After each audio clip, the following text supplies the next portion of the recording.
Assalamualaikum warahmatullahi wabarakatuh. Om Swastiastu, Salam. Kami dari kelompok 7 yang beranggotakan saya Niwayan Diawlansari, Nur Saidah, Norela Sari, dan Selvia Hendriania S. Di sini kami akan mempresentasikan materi ketujuh yaitu tentang sistem rangka. Untuk pemateri akan disampaikan oleh Nur Saidah, Norela Sari, dan Selvia Hendriania S. Saya persilahkan. Pengertian sistem rangka.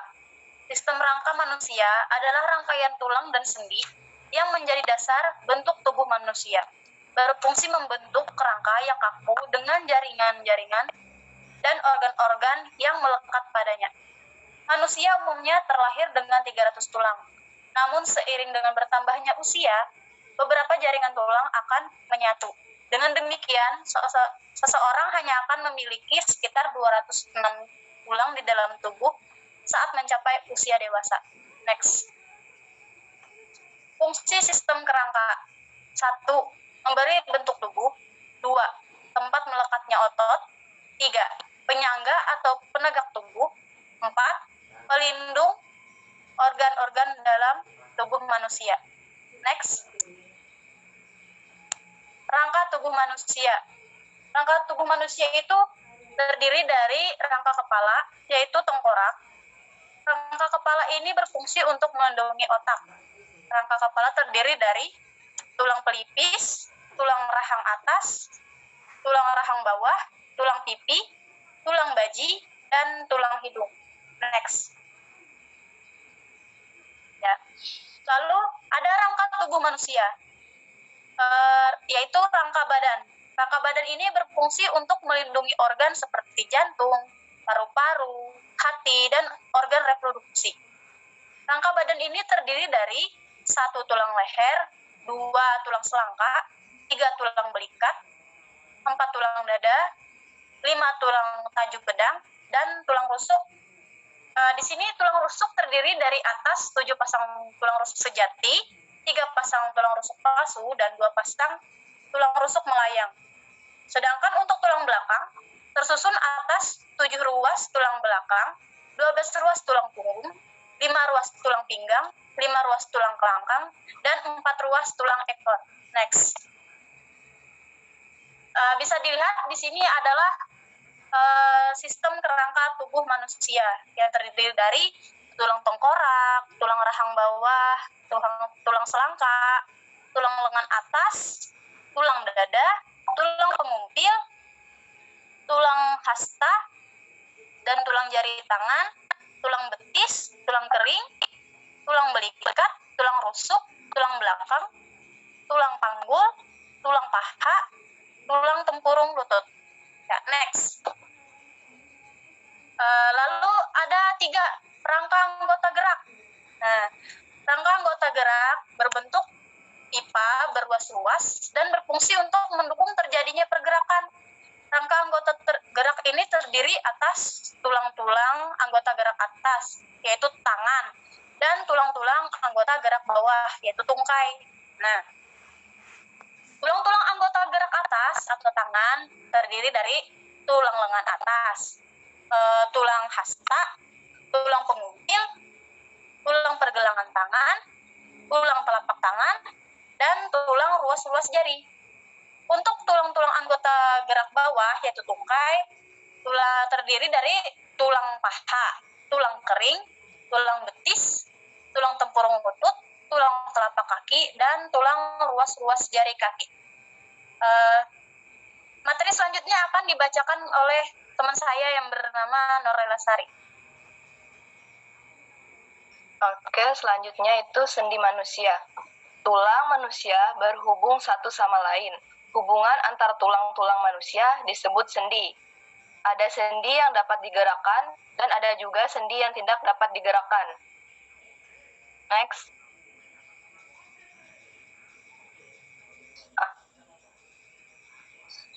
Yang pertama ada sendi engsel. Sendi yang dapat digerakkan ke satu arah seperti engsel, jendela dan pintu. Contohnya sendi pada siku, sendi pada lutut, sendi pada ruas jari, sendi pada ruas jari tangan, dan sendi pada ruas jari kaki. Yang kedua, ada sendi peluru. Sendi yang memungkinkan gerakan ke yang satu dapat berputar pada tulang lainnya. Contohnya, sendi pada ruas tulang leher yang paling atas dan sendi pada pangkal paha. Yang ketiga, ada sendi putar. Sendi yang bergerak kedua arah. Contohnya, terdapat antara tulang atas, tulang masuk lubang yang terdapat pada tulang tengkorak. Next.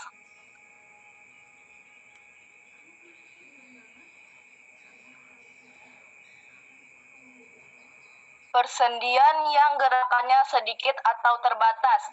Yang pertama, ada sendi luncur atau geser, yaitu persendian tempat ujung tulang yang satu menggesernya. Contohnya, sendi geser dapat dijumpai pada tulang hasta dan tulang pengumpil. Tulang hasta dan tulang pengumpil terletak dari pergelangan tangan sampai siku. Tulang pengumpil terhubung ke arah sisi ibu jari, sedangkan tulang hasta ada di sisi sebelahnya. Selanjutnya ada sendi pelana. Berputar mengelilingi tulang lainnya yang bertindak sebagai poros.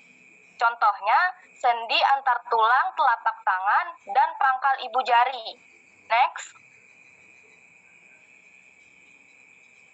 Jenis-jenis tulang. A.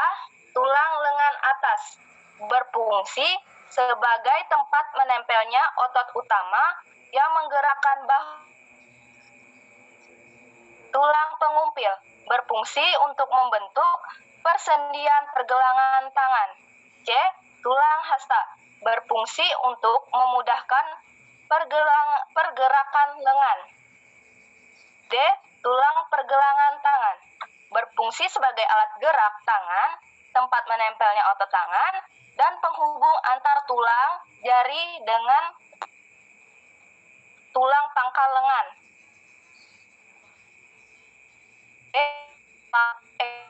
Tulang telapak tangan berfungsi memberikan bentuk telapak tangan sehingga dapat menghubungkan tulang pangkal pergelangan tangan dengan tulang ruas jari.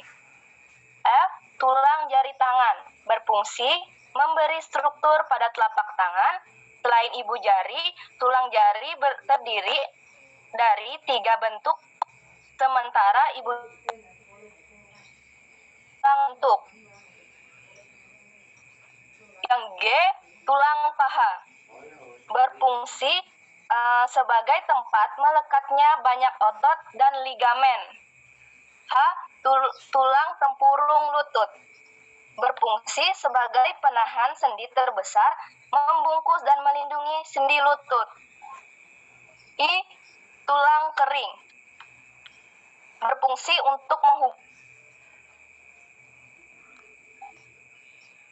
Yang J. Tulang pergelangan kaki berfungsi menahan beban dan memberikan keseimbangan pada tubuh. Yang K.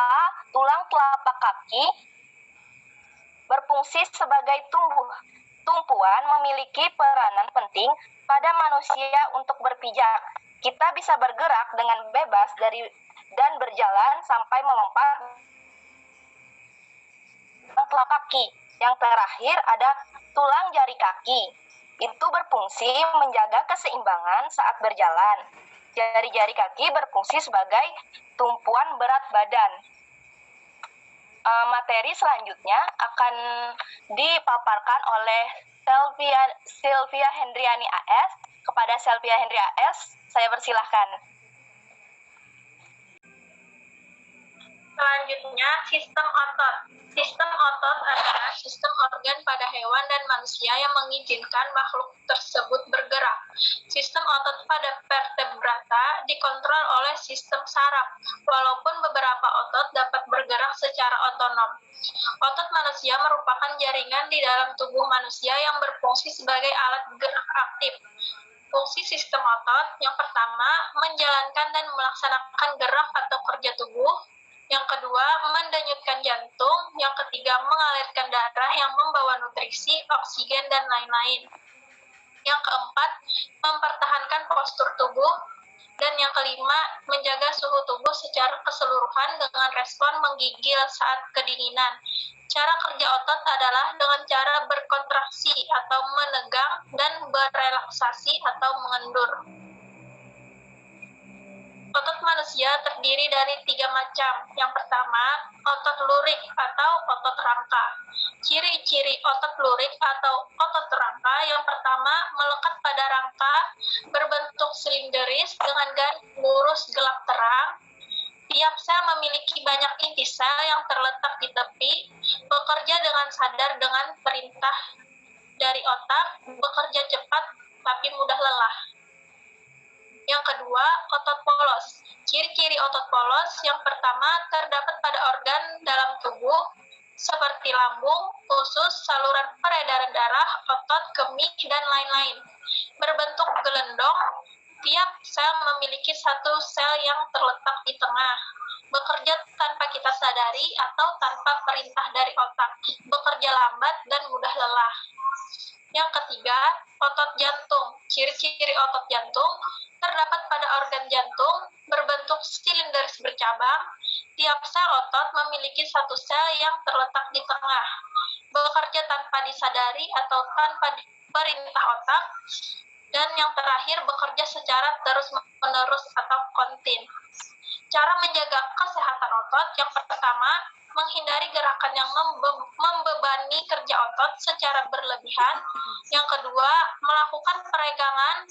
Yang ketiga, melakukan latihan rutin atau olahraga. Yang keempat, memenuhi kebutuhan cairan tubuh, mengonsumsi makanan yang bergizi seimbang. Dan yang terakhir, segera mengobati nyeri otot ketika cedera. Sekian presentasi dari kami. Saya ucapkan terima kasih.